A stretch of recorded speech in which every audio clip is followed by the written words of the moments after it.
here in St. Louis, and we will get back to you. Nobody has any theories on that, obviously, either. Have you ever seen anything like this in your No, life? I haven't. Not till you brought it in here Okay. today. What is the mood of the people in Ellsbury tonight?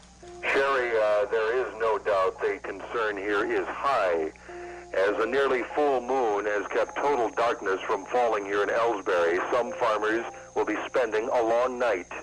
Many of them spent today counting their herds, making certain that none of the cattle had fallen victims to the mutilation that has claimed at least 5 cows since April 24th.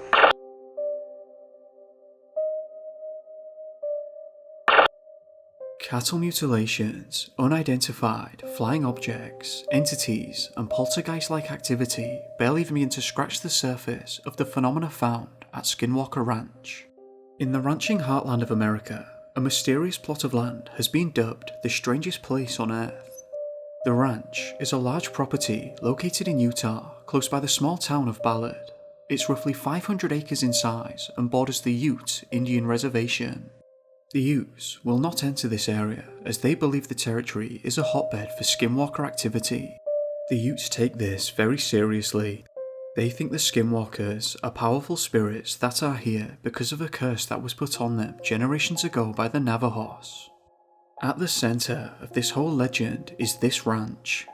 The Utes say that the ranch is the path of the Skinwalker. Tribe members are strictly forbidden from setting foot on the property, and it's been that way for a long time. The earliest mention of bizarre phenomena in this region I could find was from the late 1700s. Spanish explorers in search of the Spanish Trail passed through the Uinta Basin, which was to be the site of the future ranch. There, they reported seeing craft in the sky over their campfires at night. Nearby was a 19th century US Army fort known as Fort Duchesne, but today this has become a town. The ranch itself is surrounded on 3 sides by the Uinta Ute Reservation. Early on, during the 19th century, Native Americans known as the Navajo claimed the basin and the future ranch site as their own. The crystal clear water supply and prime hunting grounds made this place a paradise to the Navajo. However, this wasn't to last. Eventually, the aggressive Ute attacked, took the Navajo as slaves, and sold them to the Spanish while claiming the area as their own. The victims of this unprovoked attack retaliated with a curse in the form of a spirit that could shapeshift into anything it wanted, thus the name Skinwalker.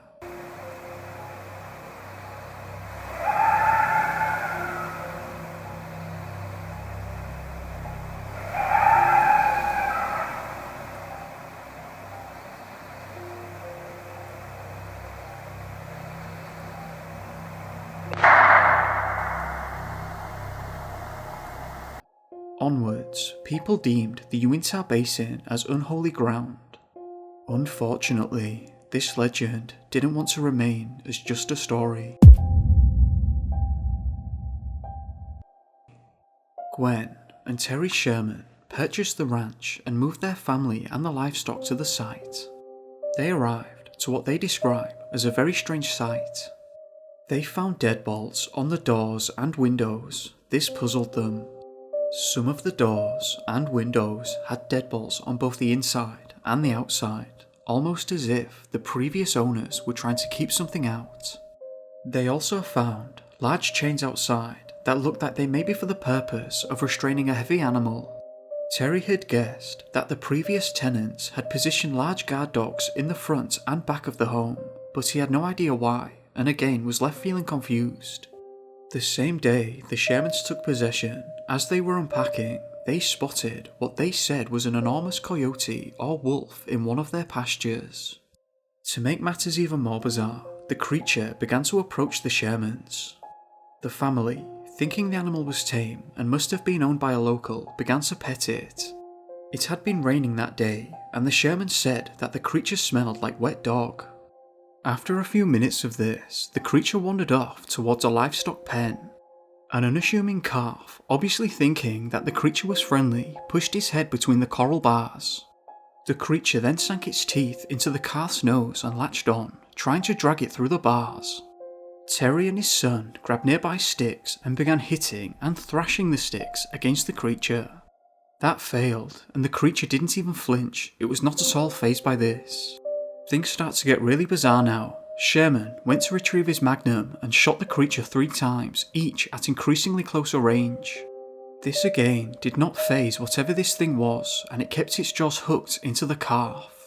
The 4th shot, however, made the creature release the calf, but it didn't run, it just stood there, watching the family. Sherman continued firing, but there was no blood and no sign of any injury. The creature, however, did begin to back off.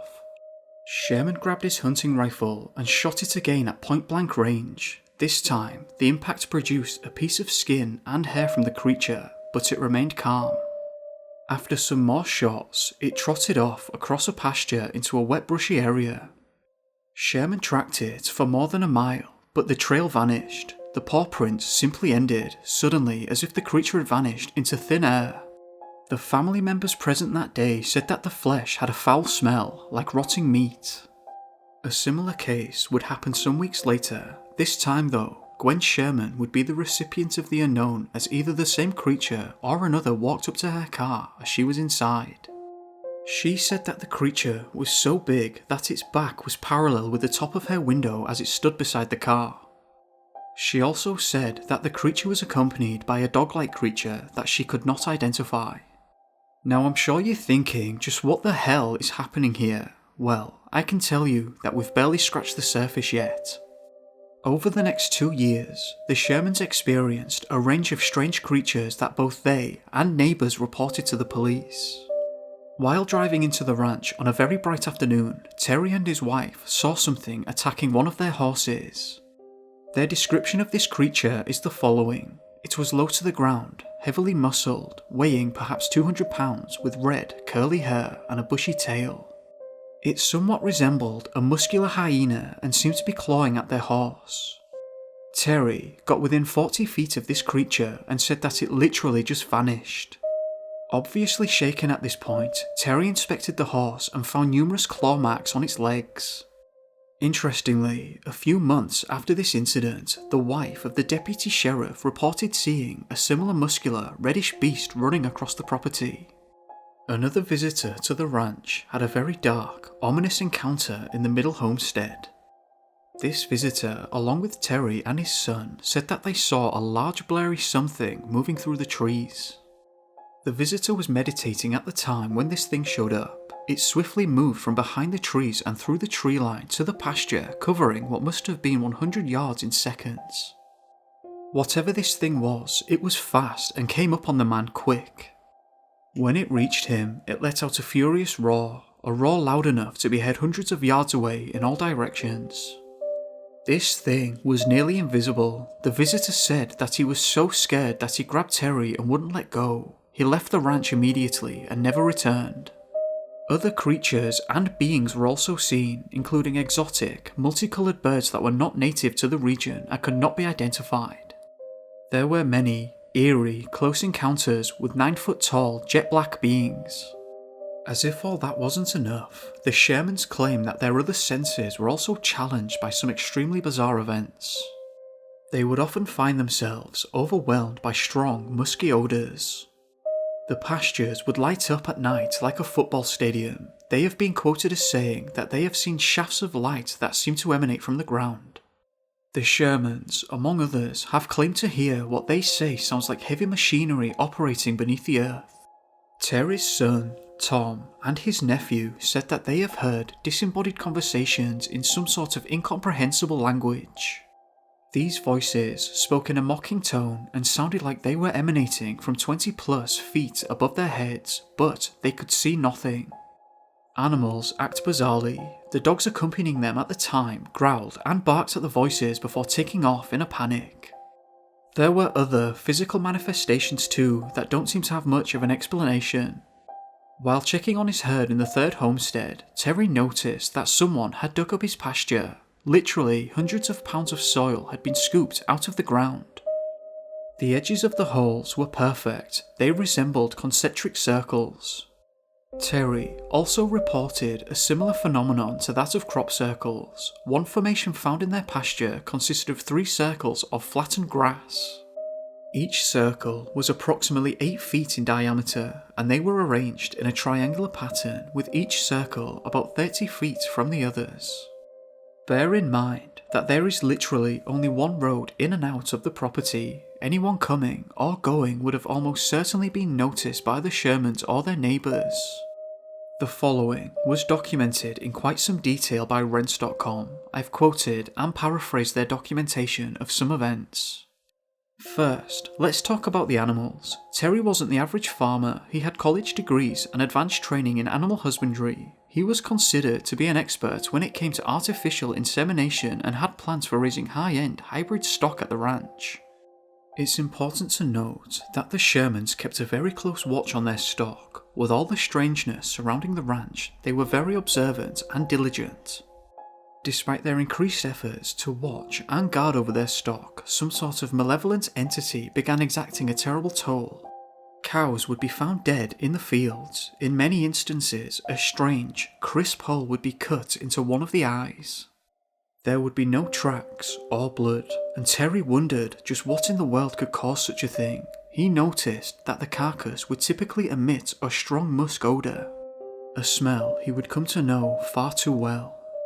Terry was an experienced hunter and rancher. He was very familiar with the capabilities of natural predators, but this clearly wasn't being done by anything he was familiar with. The kills were made with surgical-like precision. No blood was ever left at the scene. In fact, the animals were typically drained of all blood. Their dogs started to develop paranoia. They would remain in their doghouses for days at a time, being too fearful to come out for food. 6 of the family cats vanished in a single night. Speaking of which, the cattle started disappearing altogether. We're talking literally vanishing into thin air. Terry would follow the hoof prints that led into the field, but the tracks would simply stop, as if the animal had been plucked from the sky. 14 of their prized animals met their end or vanished in unexplainable and frankly bizarre circumstances. I remember one instance where one of their cows was found mutilated just 5 minutes after Terry's son had checked on it. Something had cut a hole 6 inches wide and 18 inches deep in the animal's rectum.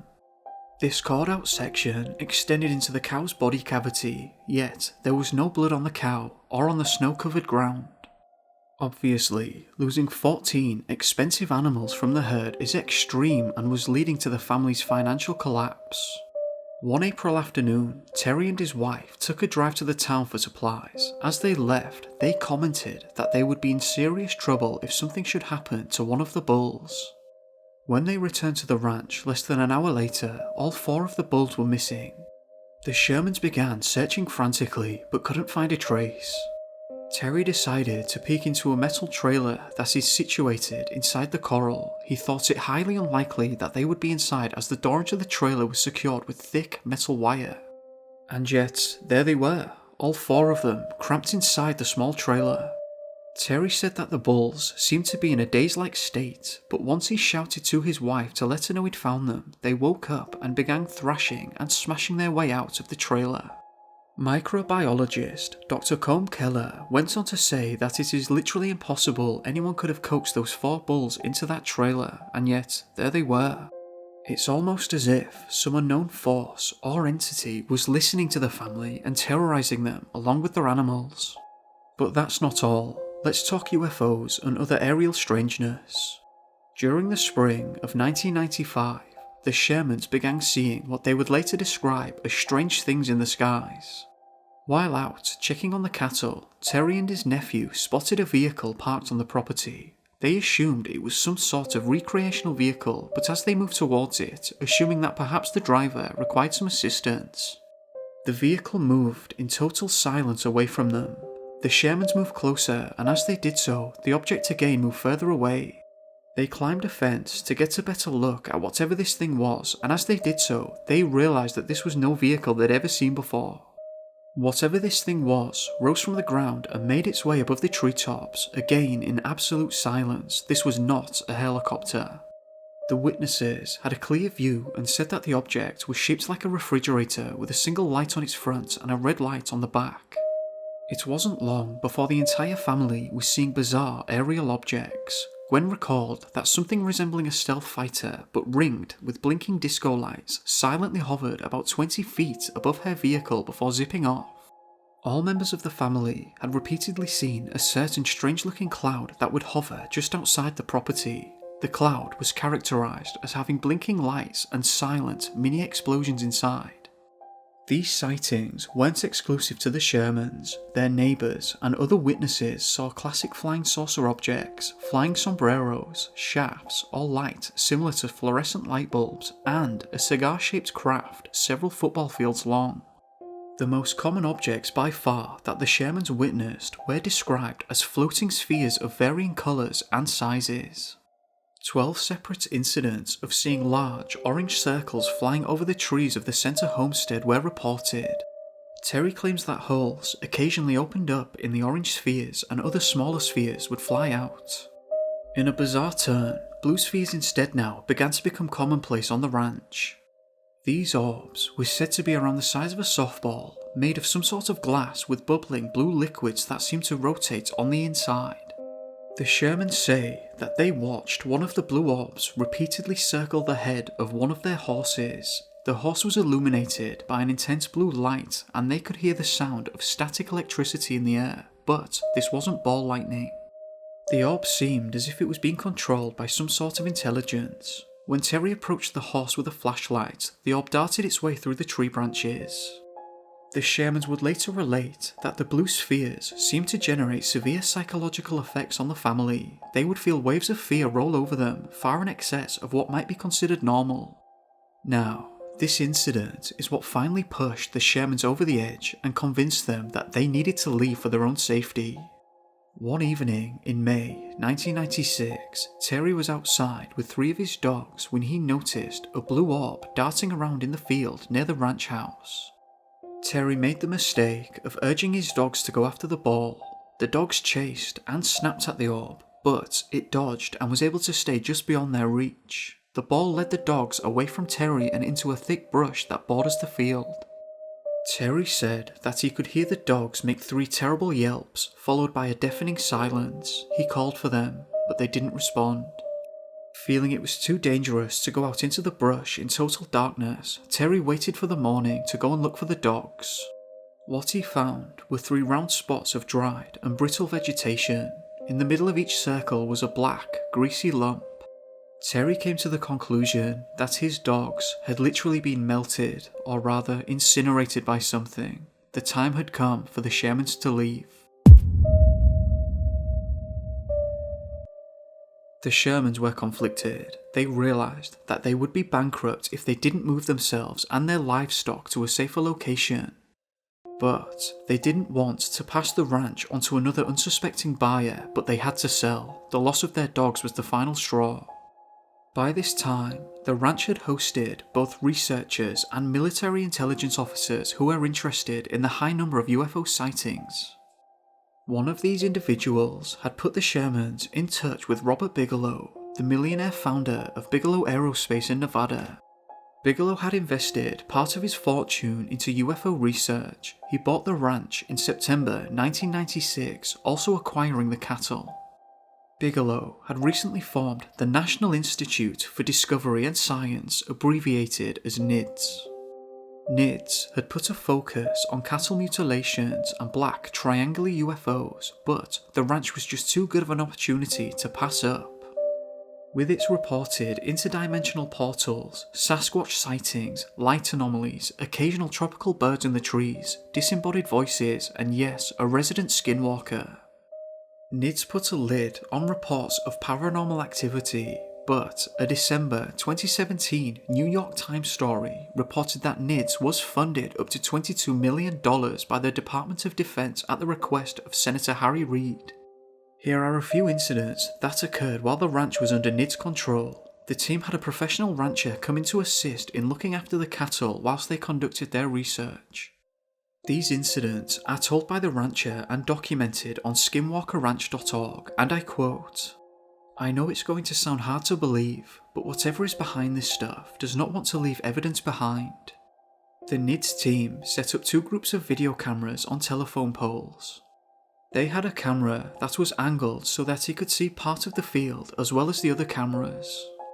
The wires on the cameras were torn out at one point, and the camera that was facing them had the whole thing on video, but there was nothing that could be seen. The feed on the cameras ended around 8 o'clock, so they reviewed the recordings from the other camera to see if they could get a visual on what had done it, and nothing was on tape at all. They tried to photograph UFOs and the balls of light, but on film they just appeared as blurs. At one point, before I was there, a couple of members of the NIDS team said that they witnessed a portal open up in the ground and something crawled out of it. They tried to take pictures, but all they got was a picture of a dim orange light on the ground.